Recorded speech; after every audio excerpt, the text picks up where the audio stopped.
My name is Maya Parker, and I'm 32 years old.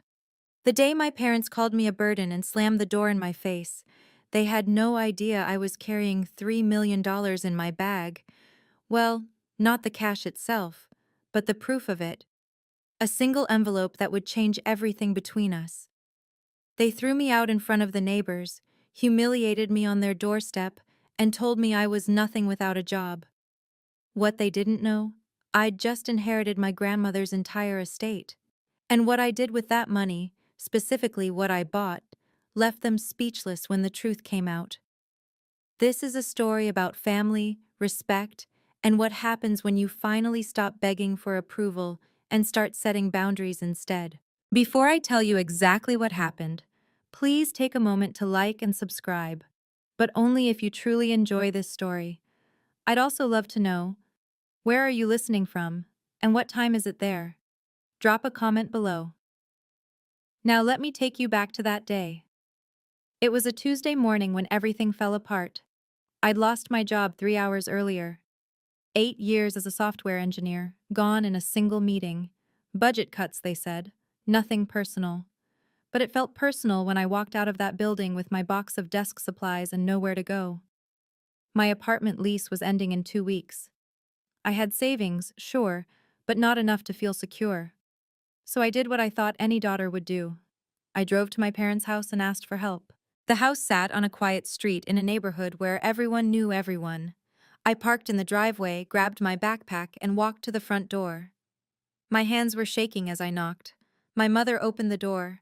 Her expression didn't soften when she saw me. "What do you want, Maya?" "I lost my job today." My voice came out smaller than I intended. "Can I stay here for a while, just until I find something new?" She didn't answer right away. Instead, she turned her head and called into the house. "Richard, your daughter's here." My father appeared behind her, arms crossed. He looked at me the way you'd look at a solicitor trying to sell you something you don't need. "No," he said flatly. "You're just a burden now." The words hit like a slap. "We can't have a jobless daughter living here," my mother added, her voice cold and practical. "What would the neighbors think?" I glanced to the side. Mrs. Chen was watering her roses across the street, her head turned just slightly in our direction. She was listening. "Please," I whispered. "I just need a little time." "You need to get your life together," my father said. "We're not running a charity." And then he closed the door. I stood there for a moment, frozen. Mrs. Chen pretended not to notice, but I saw her glance over. The humiliation burned through my chest. I turned and walked away. They had no idea what was in my bag. I wasn't always the daughter they rejected. Growing up, I was the good kid. Straight A's, honor roll, full scholarship to a state university for computer science. I graduated with honors, landed a job at a solid tech company, and worked my way up for 8 years. I thought I was doing everything right, but it was never enough for them. When I was 25 and paid off their car loan, $12,000 I'd saved over 2 years, my father's only response was, "Took you long enough." No thank you, no acknowledgement. When I was 28 and helped them cover 3 months of mortgage payments during my father's early retirement, my mother said, "You're single with no kids. What else would you spend it on?" Every family dinner became a comparison game. Sarah next door just got promoted to VP.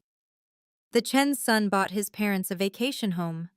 "When are you going to give us grandchildren?" I was never Sarah, never the Chen's son, never enough. The only person who ever made me feel valued was my grandmother, Dorothy. She'd immigrated from Taiwan in her 20s, built a small chain of laundromats from nothing, and saved every penny. She used to tell me, "Maya, you're worth more than their approval. Don't ever forget that." She passed away 2 months ago. The funeral was small. My parents complained about the cost of flowers. I cried alone in the back row. What I didn't know then, what no one knew, was that Grandma Dorothy had left a will. A very specific will. And she'd made sure her lawyer would contact me directly, not my parents. That envelope arrived the morning I lost my job. I hadn't opened it yet when I knocked on my parents' door. 1 week before I lost my job, I'd made the mistake of accepting a dinner invitation. My mother had called. Come over Saturday. We're having the Rodriguezes. I should have known better. Anytime my parents invited neighbors over, it was a performance, a chance to show off. Or in my case, a chance for them to explain why I wasn't worth showing off. I arrived at 6. Mr. and Mrs. Rodriguez were already there, sitting in the living room with drinks. My parents greeted me with tight smiles. Maya, you remember the Rodriguezes, my mother said. Their daughter just made CEO of her marketing firm. That's wonderful, I said, shaking their hands. We sat down to dinner. Within 10 minutes, the comparison started. So Maya, Mrs. Rodriguez said kindly, your mother tells me you work in tech? Yes, I'm a software engineer, my father cut in. She writes code. It's very technical. He said it like I fixed printers for a living. When are you going to settle down? My mother asked, passing the salad. You're not getting any younger. I felt my face flush. I'm focused on my career right now. At least get a promotion, my father added. Your job sounds so ordinary. Mr. Rodriguez shifted uncomfortably. Mrs. Rodriguez gave me a sympathetic look. I tried to explain what I did. Back-end systems, database architecture, but my father waved his hand dismissively. No one understands that stuff anyway. The rest of the dinner was more of the same. My mother bragged about the Rodriguez's daughter. My father lamented my lack of ambition. I sat there, invisible, shrinking with every word. When I left that night, I sat in my car for 20 minutes, trying not to cry. I left that dinner knowing something had to change. I just didn't know how soon. After my parents closed the door in my face, I sat in my car for a long time. The engine was off. The street was quiet. Mrs. Chen had gone back inside, but I could still feel the weight of her gaze, the neighborhood's silent judgment. I thought about what would happen if I just accepted this, if I drove away, found a cheap apartment, and pretended this day never happened. I'd still be the failure daughter, the one who couldn't keep a job, the one who wasn't married, wasn't successful, wasn't worth their time. Every future family gathering would carry this moment with it. Every conversation would have an undercurrent of disappointment. I'd spend the rest of my life trying to prove I wasn't a burden, and I'd never succeed, because the problem wasn't me, it was them. My grandmother's voice echoed in my memory. Never let anyone make you feel small, Maya. You're a lion, not a lamb. I reached into my backpack and pulled out the envelope. It had arrived that morning, right before I got the call to come into the office. I'd shoved it in my bag, planning to open it later. The return address was from Harrison and Associates, the law firm that handled my grandmother's estate. I tore it open. Inside was a letter, printed on cream-colored paper. I read it once, then again, then a third time, just to make sure I wasn't imagining it. Dear Ms. Parker, we are writing to inform you that you are the sole beneficiary of Dorothy Chen's estate, valued at approximately $3 million. $3 million. My hands were shaking. I could walk away and let them win, or I could show them what a burden really looks like when she stands up. I kept reading. The letter explained that my grandmother had updated her will 6 months before she passed. She'd left specific instructions. The money was mine. No strings, no conditions. But there was a handwritten note attached, in her shaky cursive. My dearest Maya, use this to live the life you deserve, not to feed those who don't value you. You were always my lion. Show them your roar. With all my love, Grandma. I pressed the note to my chest and let myself cry. Not sad tears, angry tears, relieved tears. Tears that had been building for years. When I was done, I pulled out my phone and searched for the law firm's number. Mr. Harrison answered on the second ring. Mr. Harrison, this is Maya Parker. I just received the letter about my grandmother's estate. Ms. Parker, yes. I'm so sorry for your loss. Do you have questions about the distribution? Actually, I need your help with something else. There was a pause. I'm listening. My parents are renting a house on Maple Street. I want to know who owns it and if it's for sale. Another pause. May I ask why? Because I want to buy it. I see. His tone shifted, more cautious now. Ms. Parker, I need to ask, is this a decision you've thought through carefully? Yes. Real estate transactions involving family can become complicated. I understand. He was quiet for a moment. Then, the property is owned by a Mr. Peterson. I happen to know he's been considering selling. He's relocating for health reasons. I could reach out discreetly. Please do. And Mr. Harrison? I don't want them to know it's me. Understood. I'll be in touch. I hung up and stared at my parents' house through the windshield. I wasn't going to humiliate them. I was going to teach them a lesson they'd never forget. 3 days later, I sat across from Mr. Harrison in his downtown office. He was younger than I expected, mid-40s, graying at the temples, with kind eyes and a firm handshake. The office smelled like leather and old books. Ms. Parker, thank you for coming in. He slid a folder across the desk. I've reviewed your grandmother's estate. Everything is in order. The funds will be transferred to your account within 2 weeks. Thank you. Now, regarding the property on Maple Street, he opened another folder. I spoke with Mr. Peterson. He's willing to sell for $420,000. That's slightly below market value. He wants a quick, clean sale. I nodded. I can do that. I'll handle the transaction through a trust. Your name won't appear on any preliminary documents. Mr. Peterson will sell to the trust, and you'll be listed as the trustee. Your parents won't know unless you tell them. Perfect. He leaned back in his chair, studying me. May I speak candidly? Please. Your grandmother was a remarkable woman. She built something from nothing, and she was very protective of you. She mentioned you often. My throat tightened. She was the only one who ever believed in me. She wanted you to have security and freedom. He paused. This purchase, I assume it's about more than real estate? It's about respect, I said quietly. They made me feel worthless. I'm not doing this for revenge. I'm doing it so they understand what they did. He nodded slowly. Then let's make sure it's done right.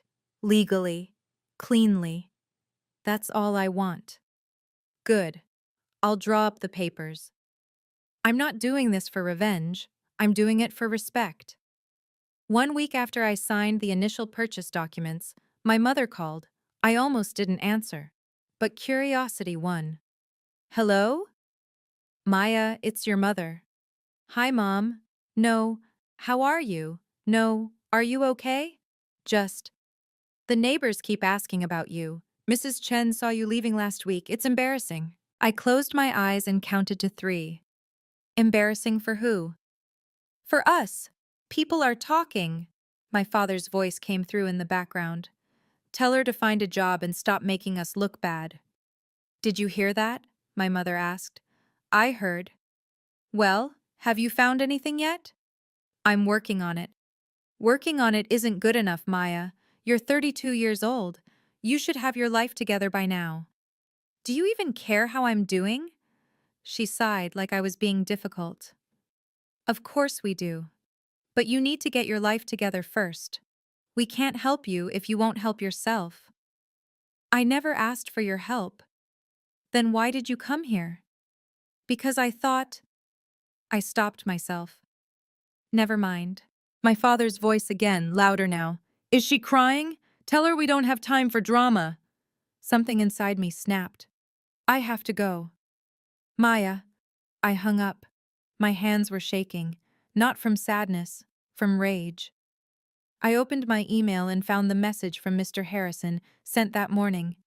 Purchase finalized. You are now the owner of 447 Maple Street. Congratulations. I stared at the screen. They had no idea. That was the last time I let them hurt me with words. 2 weeks after my parents slammed the door in my face, I became their landlord. Mr. Harrison called me on a Thursday afternoon. Miss Parker, the transfer is complete. You're the official owner of 447 Maple Street. I'm sending the deed and all documentation to your email now. Thank you. There's one more thing. Mr. Peterson's lease with your parents expires in 30 days. You'll need to decide whether to offer them a renewal. I will, but on my terms. Understood. I'll draft a new lease agreement. Standard market rate? Yes. No special treatment. I'll have it ready by next week. When I hung up, I sat in my car outside a coffee shop and opened the email. There it was, the deed, with my name in bold letters. Maya Parker, owner. I drove to Maple Street. It was late afternoon, the sun casting long shadows across the lawns. I parked down the block and walked slowly toward the house. It looked the same as it always had. White siding, blue shutters, a small front porch where my mother kept potted plants. Through the living room window, I could see my father sitting in his recliner, watching television. My mother moved past in the background, carrying something. They had no idea the person who now controlled their home was standing 50 feet away. I felt a strange sense of calm. This wasn't about revenge. This wasn't about hurting them. It was about showing them, showing myself, that I didn't need their approval to have power. I didn't want their house. I wanted them to understand what it feels like to be powerless. And soon, they would. I ran into Mrs. Chen at the grocery store 2 days later. She was examining avocados when she looked up and saw me. Her face brightened. Maya, how are you, dear? I'm doing well, Mrs. Chen. How are you? Oh, you know, same old, same old. She put an avocado in her basket. I heard you moved out of your parents' place. Word traveled fast. Yes, I'm staying somewhere else for now. She nodded, her expression sympathetic. Your mother mentioned you'd lost your job. That must be very difficult. Of course she did. It was a surprise, I said carefully. But I'm managing. Mrs. Chen studied me for a moment. You look different, Maya. Stronger somehow. I smiled. I've learned a lot recently. About what? About standing up for myself. She tilted her head, curious. Good for you. Too many young people let others walk all over them. She paused. Your parents seemed upset last week. Is everything okay? Things aren't always what they seem, Mrs. Chen. She raised an eyebrow. That sounds mysterious. Let's just say some changes are coming. Changes? You'll see soon enough. She looked like she wanted to ask more, but I smiled politely and excused myself. As I walked away, I could feel her watching me. Good. Word travels fast in small communities, and I was counting on it. By the time I reached my car, I'd already decided. It was time to bring everything into the open. No more secrets, no more hiding. I pulled out my phone and called my mother. Mom, I want to talk. Can we meet at Rosewood Restaurant this Saturday? I have something important to share. My mother's voice was immediately suspicious. Why there? Why not at home? I'd like to do this properly, in a neutral space. What's this about, Maya? I'll explain on Saturday. Can you both be there at 2 o'clock? I heard muffled conversation. She was talking to my father. Fine, she said finally. But don't expect us to give you money. We're not. I don't need your money, Mom. Silence. Then what do you need? I'll see you Saturday. I hung up before she could argue. Next, I called Mr. Harrison. Can you attend a family meeting on Saturday? I'm going to tell them about the house. Are you sure you want to do this publicly? I want witnesses, not for drama, for accountability. I understand. I'll be there. Then I made 2 more calls, one to Mrs. Chen, one to Mr. Rodriguez. I kept it simple. I'm having a small family gathering at Rosewood on Saturday. I'd really appreciate it if you could come. I have some news to share. Both agreed, curious but polite. By Friday night, everything was arranged. I'd reserved a private corner at Rosewood, big enough for 6 people, visible enough that other diners could see us but not hear every word. I spent Friday evening going over what I'd say. I practiced in front of the mirror, keeping my voice calm and steady. No anger, no tears, just facts. I pulled out the deed and the new lease agreement. I put them in a manila envelope and set it on my kitchen counter. Tomorrow, my parents would learn the truth. And I would finally, set the boundaries I should have set years ago. Saturday arrived cold and clear. I got to Rosewood Restaurant 15 minutes early. The hostess led me to the corner table I'd reserved. It was round, with 6 chairs, positioned near a window overlooking the street. Perfect. I set the manila envelope on the table in front of me and ordered water. Mrs. Chen arrived first, smiling warmly. Maya dear, thank you for inviting me. Thank you for coming. Mr. Rodriguez came next, shaking my hand. Good to see you, Maya. You look well. Thank you, Mr. Rodriguez. Mr. Harrison arrived exactly on time, carrying a leather briefcase. He nodded at me and took the seat to my right. Then my parents walked in. My mother saw the group and her face tightened. My father's expression was somewhere between annoyed and confused. What is this? My mother asked, sitting down stiffly. A conversation, I said calmly. Who's he? My father nodded toward Mr. Harrison. This is Mr. Harrison. He's a lawyer. A lawyer? My mother's voice rose slightly. Maya, are you in some kind of trouble? No. He's here to help clarify some things. Mrs. Chen and Mr. Rodriguez exchanged glances but stayed quiet. My father cleared his throat. So what's this about? We don't have all day. I took a breath. The restaurant hummed with quiet conversation around us. Silverware clinked. Someone laughed at a nearby table. I wanted to talk about our relationship, I began. My father cut me off. There's nothing to talk about. You need to get a job and stop wasting our time. Mrs. Chen frowned. Mr. Rodriguez shifted uncomfortably. I looked at Mr. Harrison. He nodded. It was time. I tried again. I wanted to talk about how you've treated me. My mother sighed dramatically. Here we go. When I came to you 3 weeks ago, I'd just lost my job. I was scared. I needed support. And we told you the truth, my father said. You need to stand on your own 2 feet. You called me a burden. Well, what else would you call someone who shows up with no job and no plan? Mrs. Chen's mouth fell open slightly. Mr. Rodriguez looked down at his hands. That's a bit harsh, Linda, Mrs. Chen said quietly. My mother turned to her. You don't understand. She's been a disappointment for years.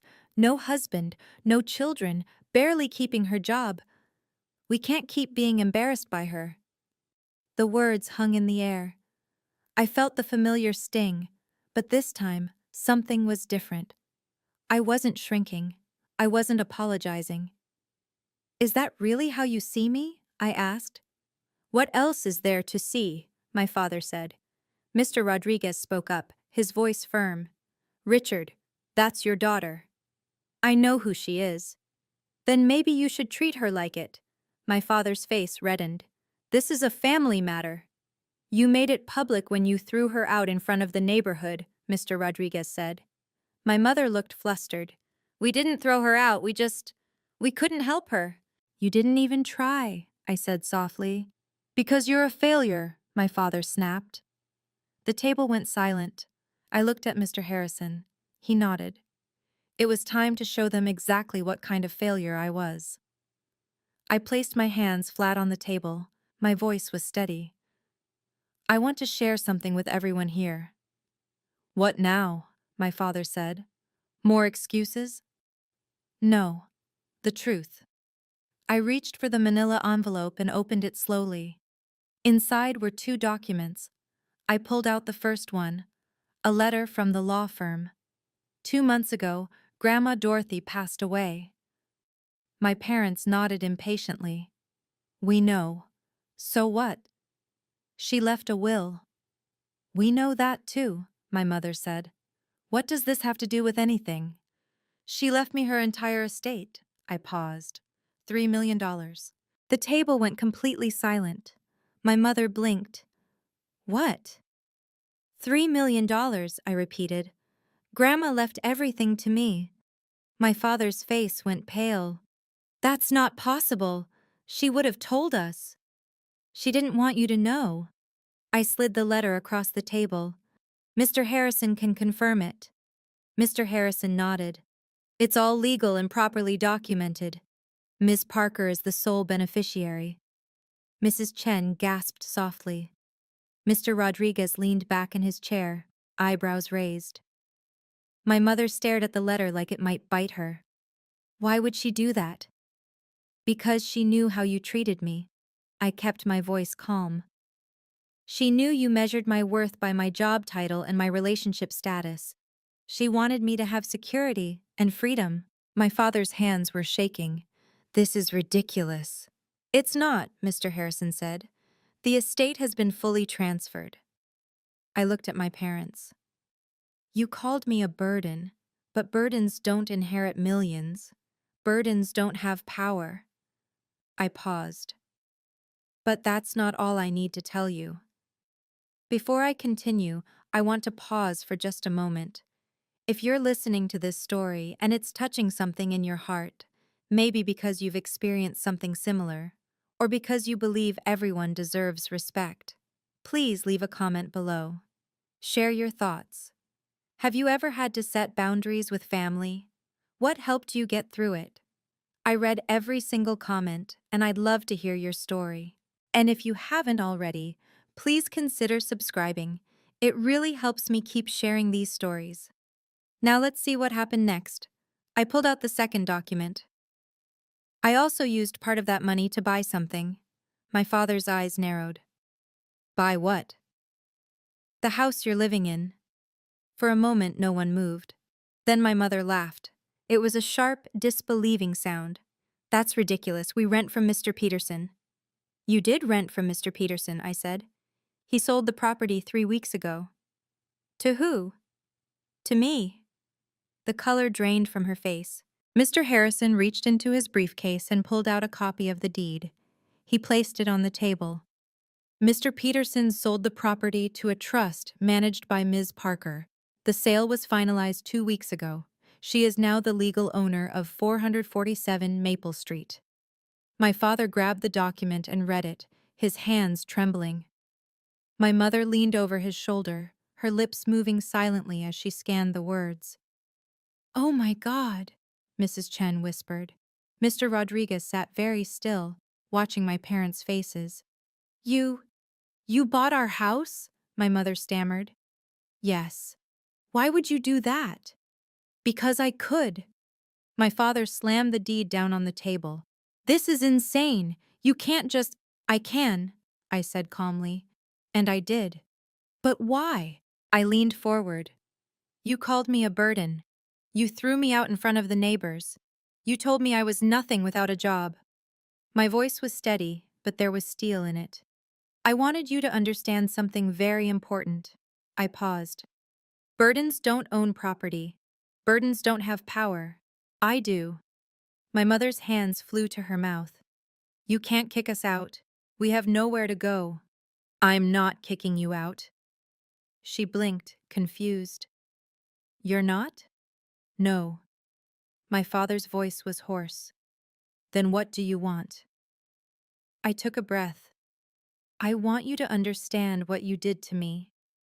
The restaurant felt very quiet, even though conversations continued around us. 3 weeks ago, I stood on your doorstep and asked for help. I was terrified, humiliated, and you looked at me like I was garbage.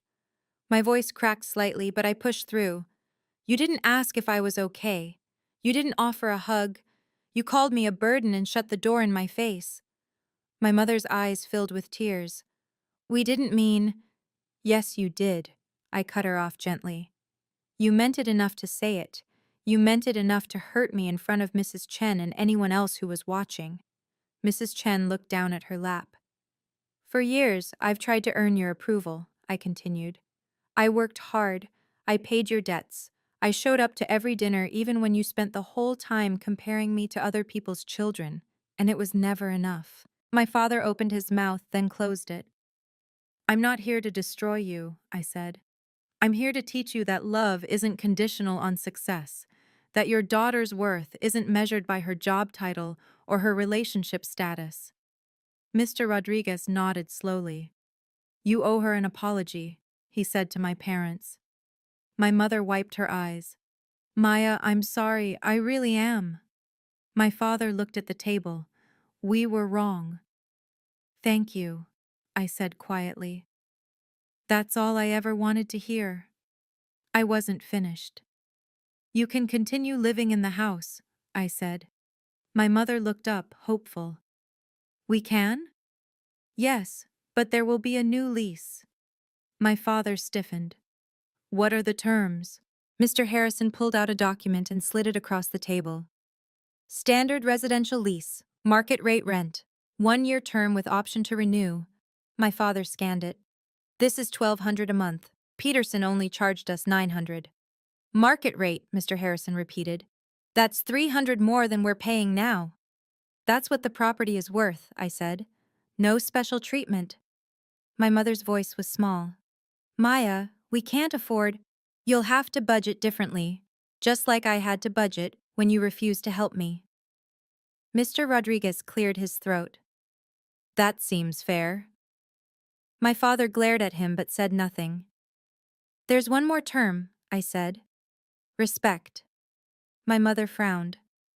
Respect? Yes. You will treat me with the same respect you expect from me. No more insults, no more comparisons to the neighbor's children, no more making me feel small. I pulled out a pen and placed it on the lease. If you violate this, if you belittle me, if you call me a burden, if you treat me the way you've treated me for the past decade, the lease terminates, immediately. My father stared at the document. You're serious? Completely. Mrs. Chen smiled slightly. Good for you, Maya. My father picked up the pen. His hand shook as he signed his name. My mother signed below him, tears still streaming down her face. Mr. Harrison collected the lease. This is legally binding. Any violation, and you'll have 30 days to vacate. My father nodded stiffly. I looked at my mother. I'm not asking for your approval anymore. I'm asking for basic human decency. And if you can't give me that, then this conversation is over. My mother looked at me with something I'd never seen before. Respect. Mr. Harrison placed the signed lease in his briefcase. I'll file this on Monday. Your first payment is due on the 1st of next month. My father nodded, still looking shell-shocked. My mother reached across the table toward me, then pulled her hand back. Maya, I need you to know, we really are sorry. I believe you. We were scared, she said. When you showed up without a job, it reminded us of when your father got laid off years ago. We were terrified. We didn't handle it well. My father cleared his throat. We took it out on you? That was wrong? It wasn't a perfect apology, but it was real. Thank you, I said. Mrs. Chen dabbed at her eyes with a napkin. Maya, you handled this with so much grace. I don't know if I could have done the same. Mr. Rodriguez nodded. You stood up for yourself without being cruel. That takes real strength.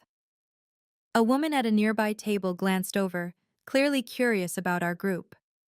I caught her eye and she quickly looked away. I didn't need you to grovel, I said to my parents. I needed you to see me as a person, not a trophy to show off or a failure to hide. My mother nodded, wiping her eyes again. Can we? She hesitated. Can we start over? Not start over, I said. But we can move forward with boundaries.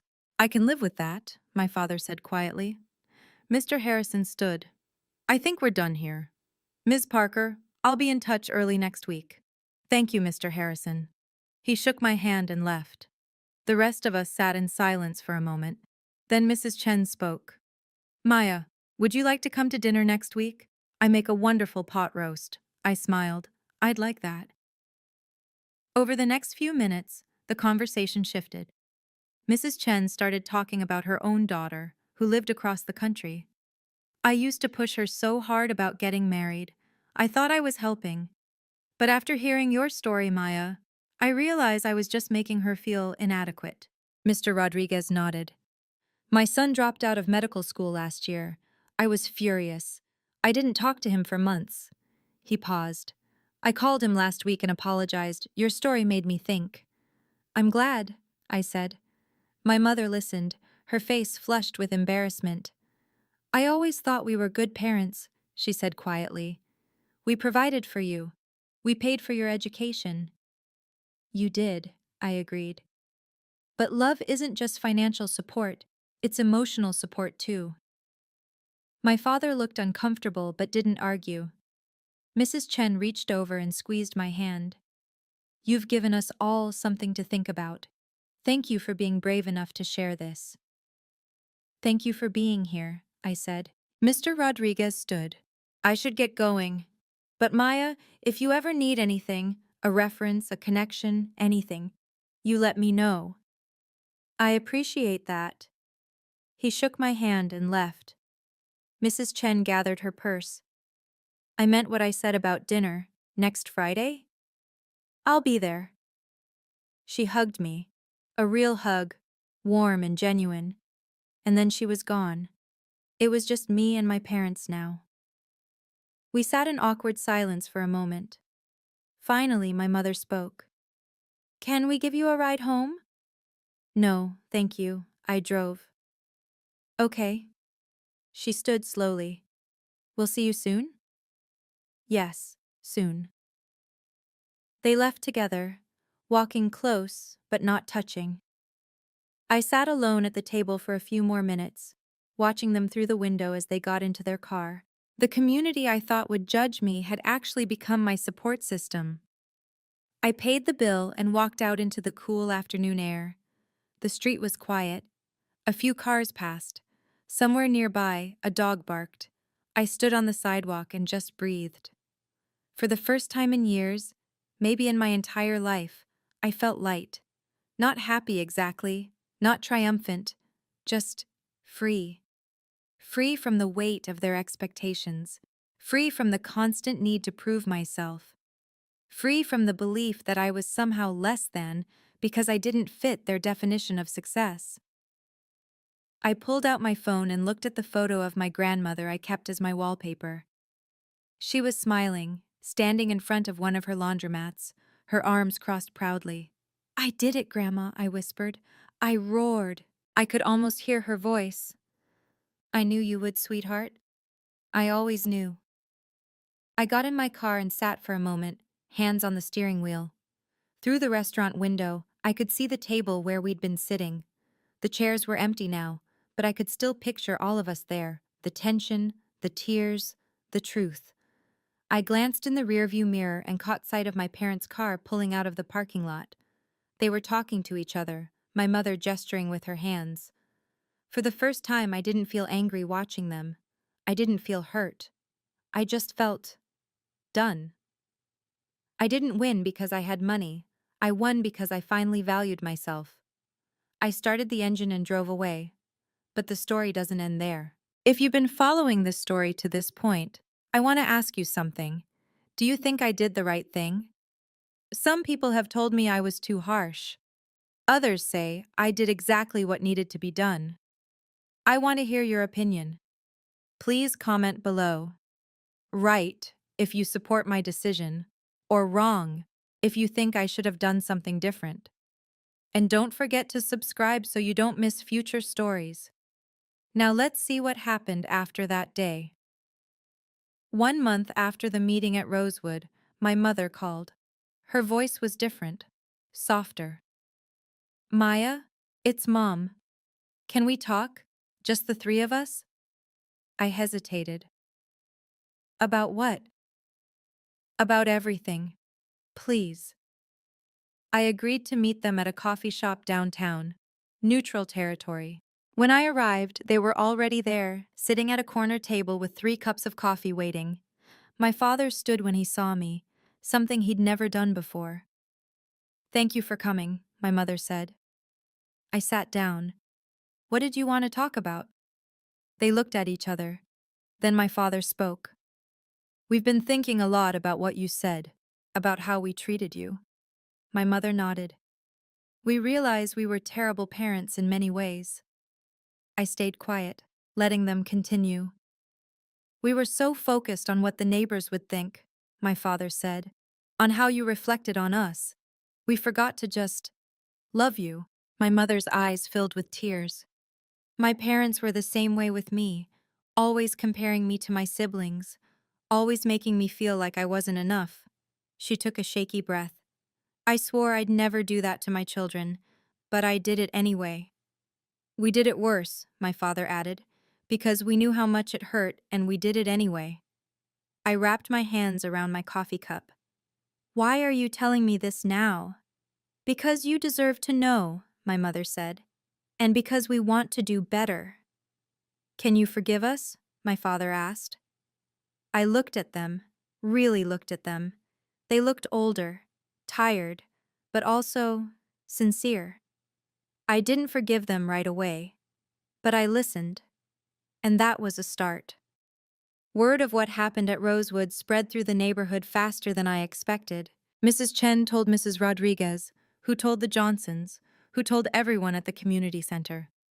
Within 2 weeks, everyone on Maple Street knew that I'd inherited millions and bought my parents' house. The reactions were mixed. Some people thought I was brilliant. Others thought I was cold. A few thought I'd gone too far. But something unexpected happened. People started talking about their own families, about the pressure they put on their children, about the conditions they placed on love. Mrs. Chen organized a parent support group at the community center. She invited me to speak at the first meeting. I almost said no. But then I thought about my grandmother, and I said yes. 15 parents showed up. I told my story, the real story, not the gossip version. I talked about what it felt like to never be enough, to have love used as a weapon instead of a gift. A mother in the back row started crying. I think I've been too hard on my son. He's gay and I haven't accepted it. I keep pushing him to change. Another parent spoke up. I told my daughter she was wasting her life because she wanted to be an artist instead of a doctor. One by one, they shared their stories, and one by one, they started to see what I'd seen, that conditional love isn't love at all. After the meeting, several parents came up to thank me. You gave us permission to do better, one father said. My story wasn't just about me anymore, it became a mirror for others. And that, more than the money or the house, felt like the real inheritance my grandmother had left me. 2 months after the confrontation, I started a new company. I called it Lionheart Consulting, a name inspired by my grandmother's words.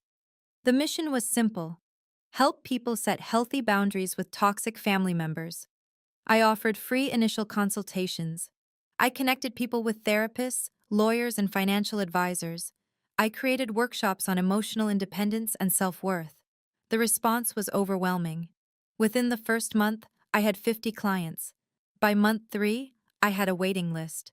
Most were women, daughters who'd been told they weren't good enough, wives who'd been controlled by in-laws, mothers who'd been guilt-tripped into sacrificing everything.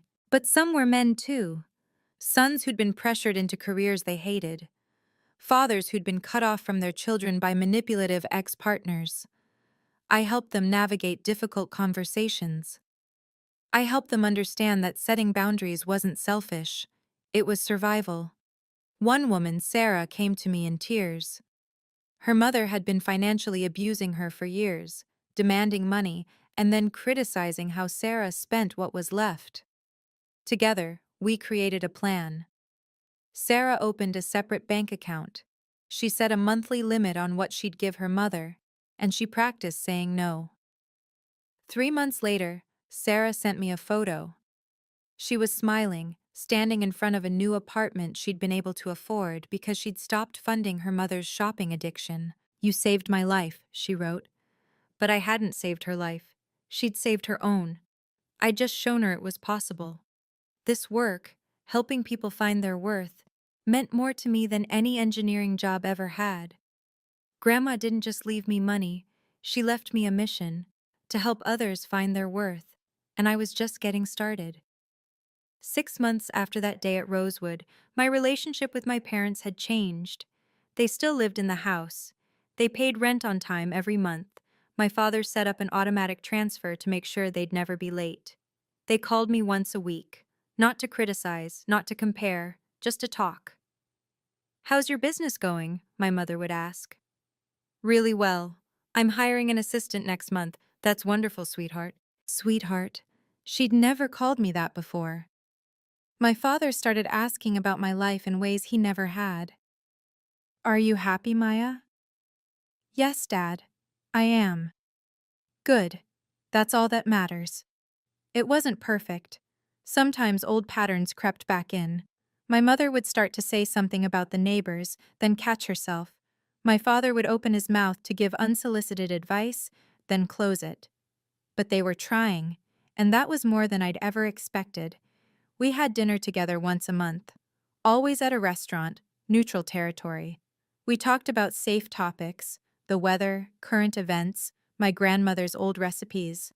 Slowly, carefully, we were building something new. Not the relationship I'd wished for as a child, but something real, something based on respect instead of obligation. "We're proud of what you've built, Maya," my mother said one evening. "We should have said that years ago," my father added. "It's never too late to start," I replied. And I meant it. Forgiveness isn't forgetting. It's choosing peace over pain, one day at a time. I didn't forgive them all at once. Some days were harder than others. Some memories still stung. But I was learning that healing isn't linear, and that boundaries don't mean you stop loving someone. They just mean you start loving yourself too. Looking back on everything that happened, I've learned some things I wish I'd known years ago. First, money doesn't buy respect, but self-respect can create boundaries. The inheritance didn't make my parents value me. Setting clear, legal boundaries did. Second, family doesn't have the right to treat you poorly just because they're family. Love should never come with conditions, and if it does, it's not really love. Third, you can't change other people. You can only change how you respond to them.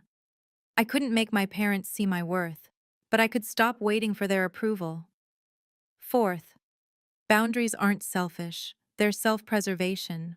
For years, I thought setting limits with my parents would make me a bad daughter. I was wrong. It made me a healthy adult. Fifth, sometimes the kindest thing you can do is walk away. Not forever, necessarily, but long enough to remember who you are without their voices in your head. My grandmother understood all of this. That's why she left me the money with those specific instructions. She knew I'd need resources to stand on my own, to build a life that wasn't defined by my parents' expectations. But the real gift wasn't the money, it was permission. Permission to value myself, permission to demand respect, permission to roar. I think about her every day. When a client tells me they're scared to set boundaries, I share her words. "You're a lion, not a lamb." And I watch them transform. Just like I did. I didn't need their approval to be worthy. I was always worthy. I just needed to believe it myself. That's the lesson I carry with me now, and the one I hope to pass on to everyone who needs to hear it. Today, I'm sitting in my office, a small space downtown with windows that overlook the city. Lionheart Consulting has grown beyond anything I imagined. I have 3 employees now, and we're helping hundreds of people every month. My phone buzzes. It's an email from a woman named Jennifer. "Dear Maya, I just wanted to thank you. 3 months ago, I came to you because my family was destroying my mental health. You helped me set boundaries. You helped me find my voice. Last week, I stood up to my mother for the first time in my life. It was terrifying, but I did it. And I'm still standing. Thank you for showing me it was possible. You saved my life." I read the email twice, then save it in a folder I keep for moments when I doubt whether this work matters. It does. It always will. I look at the photo of my grandmother on my desk. She's smiling at me, forever frozen in that moment of pride outside her laundromat. "I hope I'm making you proud, Grandma," I whisper. I know she is. I can feel it. My phone buzzes again. This time it's my mother. "Dinner next week?" Your father wants to try that new Italian place. I smile and type back. Sounds good. Wednesday at 7? Perfect. Love you. Love you too. It's not the relationship I once dreamed of, but it's real, it's honest, and it's built on a foundation of mutual respect. I close my laptop and look out the window. The sun is setting, painting the sky in shades of orange and pink. If you're reading this and you've ever felt like a burden, know this: you're not. You're a lion waiting to roar. And sometimes, the loudest roar is a quiet boundary. Thank you for listening to my story. If it touched you in any way, I'd love to hear from you. Please leave a comment below and share. Have you ever had to set boundaries with family? What helped you? Or if you're in a similar situation right now, know that you're not alone. Don't forget to like, subscribe, and turn on notifications so you don't miss future stories. And remember, you deserve respect. Always. I'll see you in the next video. Take care of yourself.